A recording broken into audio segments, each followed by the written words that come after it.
Sa pagsusumikap ng pamahalaang panlalawigan ng Nueva Ecija sa pangunguna ni Governor Aurelio Oy Umali at Vice Governor Doc Anthony Umali, katuwang ang Department of Foreign Affairs o DFA, ay matagumpay na inilunsad ang Passport on Wheels sa tanggapan ng Provincial Public Employment Service Office o PESO sa Old Capitol Compound, Cabanatuan City. Ayon sa team leader ng Passport on Wheels na si Henry Jimenez, layunin ng programa na gawing mas madali at abot kamay ang pagkuha ng passport para sa mga Nova Ecijano. Pinilalapit na natin kasi di ba, hindi naman lahat ng tao it's more on kayang bumiyahe kasi because of trabaho, meron silang mga bata school. So there are certain priorities din tayo bago natin puntahan yung kailangan natin.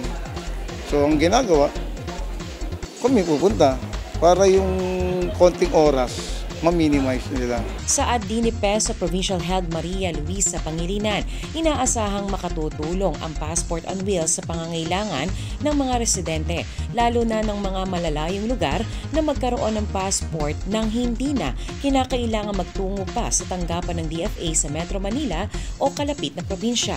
Dagdag pa niya, mapalad ang lalawigan dahil sa dami ng humihiling sa DFA na magkaroon ng Passport on Wheels ay isa ang Nueva Ecija sa napagkalooban ng 643 slots. Ito po sana ay taon-taon namin gustong ganapin. Subalit, syempre ang schedule ng DFA, alam naman po natin maraming nagre-request sa kanila ng Passport on Wheels. So mapalad tayo, isa po tayo sa napagkalooban ng ganitong klaseng programa. So sa ngayon, ang slot po na naibigay sa atin ay nasa 600. Sumobra na nga po ito pero inalaw na po rin nila 643 to be exact. Ang inisyatibang ito ay bahagi umano ng patuloy na pagsisikap ng pamahalaang panlalawigan upang mapabuti ang serbisyo publiko sa Nueva Ecija.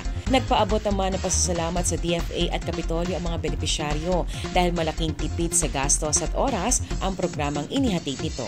Maraming salamat po kasi po nabigyan po kami ng opportunity na makakuha ng mabilis dito po sa Passport on Wheels. Thank you po. Maraming salamat po, Gob. Sa ganitong pagkakataon, nakatipid po kami. Maraming salamat po kasi may program po kayo na Passport on Wheels. Malaking tulong po ito para po sa mga taga Nueva Ecija po. Shane Tolentino para sa Balita Unang Sigaw.